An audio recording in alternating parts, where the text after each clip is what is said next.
Hi, my name is Omar Chavez and my research project is on global warming.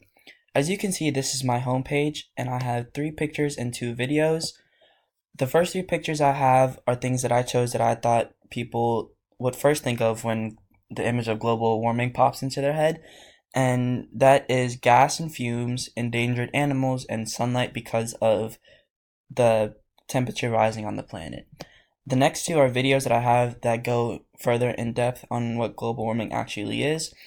And global warming occurs when carbon dioxide and other air pollutants and greenhouse gases collect in the atmosphere and absorb sunlight and solar radiation that have bounced off the Earth's surface. All that really correlates in the temperature rising on the planet today. Now, most of the times we think of temperatures rising, but sometimes we can have temperatures go way below freezing or kind of cold, I should say, strikes that we have where temperatures don't go above freezing at all, like we had a couple times this year. My next thing that I have is my research paper, and I have 3 subtopics. My first one being deforestation, second one is human add-ons, third one is greenhouse gases. Below that, I also have a link to my actual research paper, but explaining my subtopics, which is my first one, which is deforestation. It is basically the removal of plants, grasslands, and forests, etc. I chose this because this is a big part we play in adding to global warming. Because if you look at the big picture, if we want our homes built or many other things like groceries or let's say food places built, underneath all that construction and buildings and other things was once grass and trees, and we all take that out to build all these new things. In the long run, when we remove the plants and trees, we bring in constructions, which obviously adds fumes because of the big machines that they use. But if you look at the big picture again, when all that is done, we place our homes or whatever we want to place there, and all the cars, more delivery trucks, just adds a bunch of things into the air that we really don't need.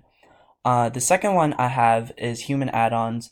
One of the next things we can do single-handedly overpowers all the other things we do to contribute to global warming. Factories produce more gas and fumes more than anything we've built so far. I live in Lorden and there's a huge trash dump, which is like a giant block where people go to dump off anything they don't need and junk and all that. You never really see it stop running, and it just continuously puts in smoke in the air, and it just never stops. And like I said earlier, factories is the number one thing that we have, and each, I should say, local name places have at least one factory.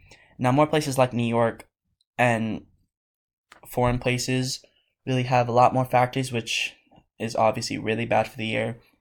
And as India, as we know, is one of the worst places for air quality because of all the factories that is there.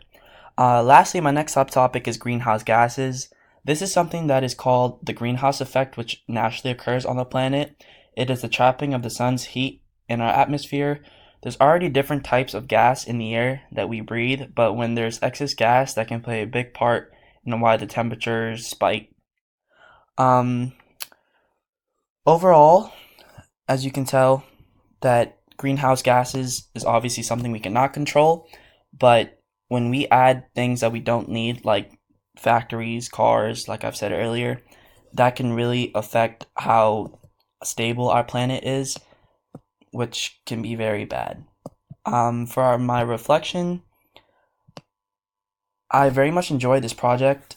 I love seeing small parts kind of play into the bigger role, which is what we did when we wrote the essay, and then we put it all into this Google website, which I thought was really cool. Um, I also like how we kind of incorporated everything into one small piece, which is, like I said, this website.